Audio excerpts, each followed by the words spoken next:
Hello guys, welcome back to my new mini blog. আজকে আমরা নতুন করে আবার একটা মাখার ভিডিও করছি। কি মাখা সেটা দেখতে হলে আমাদের সঙ্গে থাকতে হবে। এই যে গামলা নিয়ে বেরিয়ে পড়েছি। প্রথমেই আমরা বিপাশিতা বাড়ির থেকে আলু আর টমেটোমের কালেকশনগুলো করে নিলাম।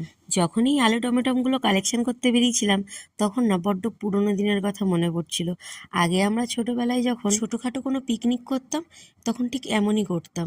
এর বাড়ির থেকে আলু, ওর বাড়ির থেকে ডাল, ওর বাড়ির থেকে চাল। সেই পিকনিকগুলোতে আলাদা রকমই মজা ছিল। তোমাদের সাথে কথা বলতে বলতে এদিকে আমাদের আলুও সেদ্ধ হয়ে গেছে। এদিকে একটু শুকনো লঙ্কা আর গোটা জিরে ভেজে নিলাম।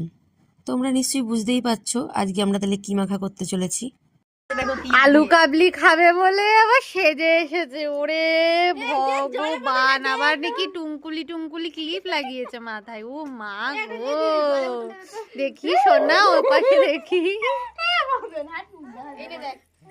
ও বাবা কত ডিজাইন, চুলে ঝিকিমিকি টুম্পা লাগিয়েছে। এদিকে আমাদের আলু ছাড়ানো কমপ্লিট। এবার আলুগুলোকে ছোট ছোট করে পিস করে নিচ্ছি। এবার এগুলোর মধ্যে একে একে ধনেপাতা কুচি করে দিয়ে দেবো, আর দিয়ে দেবো ভেজে রাখা জিরে আর শুকনো লঙ্কা, সাথে দেবো বিট নুন। এরপর তেঁতুল আর লঙ্কাটাকে ভালো করে জলে গুলে নিচ্ছি। এবার তোমাদের একটা চোরকে দেখাচ্ছি, দেখো ধরা পড়েছে। এই যে মাখন চোর, তেঁতুল চোর পাওয়া গেছে।